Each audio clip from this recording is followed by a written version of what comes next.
पुनिया ने कहा 70 वर्षों की राजनीति में कांग्रेस को 50 वर्षों से ज्यादा शासन करने का अवसर मिला। हर बार इस परियोजना को लेकर चर्चा होती रही, लेकिन कांग्रेस वोट बैंक और सहूलियत की राजनीति करती रही। जिस ईस्टर्न कैनाल की चर्चा होती है उसकी प्रारंभिक चर्चा और बुनियाद भारतीय जनता पार्टी रखी थी। राजस्थान में किसान नहीं बसते थे या यहाँ किसी तरीके की पेयजल की और सिंचाई की आवश्यकता नहीं थी। इसका मतलब साफ है कि कांग्रेस हमेशा सहूलियत की राजनीति करती रही, वोट बैंक की राजनीति करती रही। जिस ईस्टर्न कैनाल की चर्चा होती है उसकी प्रारंभिक चर्चा और उसकी बुनियाद भारतीय जनता पार्टी के शासन में हुई। उसके अपने कुछ मापदंड होते हैं, कुछ पैरामीटर्स होते हैं। उसमें राजस्थान के मुख्यमंत्री ने कभी रुचि नहीं दिखाई।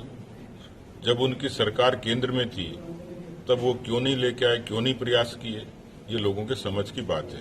आज वो सिर्फ सियासत करते हैं। उनको पता है कि धरातल पर इस काम को करने के लिए कितना यत्न करना पड़ता है, कितना लंबा समय लगता है।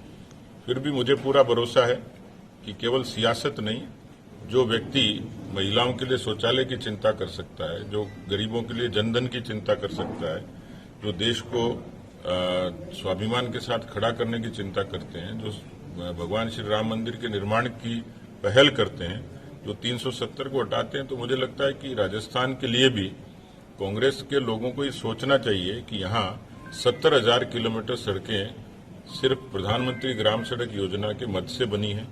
22,000 करोड़ का खर्चा रेलवे के तमाम आधुनिकीकरण से लेकर और विकसित होने के लिए लगा है। हाईवेज को डेवलप होते हुए देखा है।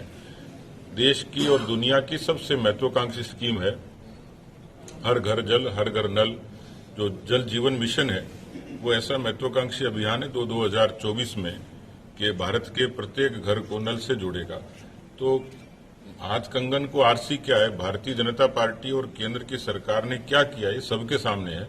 लेकिन जो मैंने कहा है वो कांग्रेस ने तो कतई नहीं किया था। इसलिए ईस्टर्न कैनाल को सियासी हथियार बनाकर और ट्विटर पर जंग करने से कुछ नहीं होता। गहलोत साहब, धरातल पर ईमानदारी से कुछ तथ्य और बातें रखिए, क्योंकि अभी तक का जो जानकारी मुझे मिली है कि दूसरी सरकारें रुचि रखती हैं लेकिन ये सियासत करते हैं।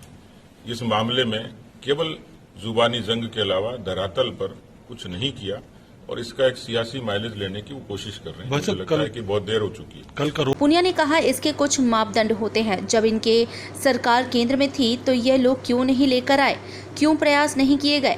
प्रधानमंत्री नरेंद्र के प्रयास इस देश में लगातार जारी है। टाइम 8 राजस्थान के लिए ब्यूरो रिपोर्ट। मैं हूं सीमा वर्मा और आप देख रहे हैं टाइम 8 राजस्थान। टाइम 8 राजस्थान आपका अपना चैनल है।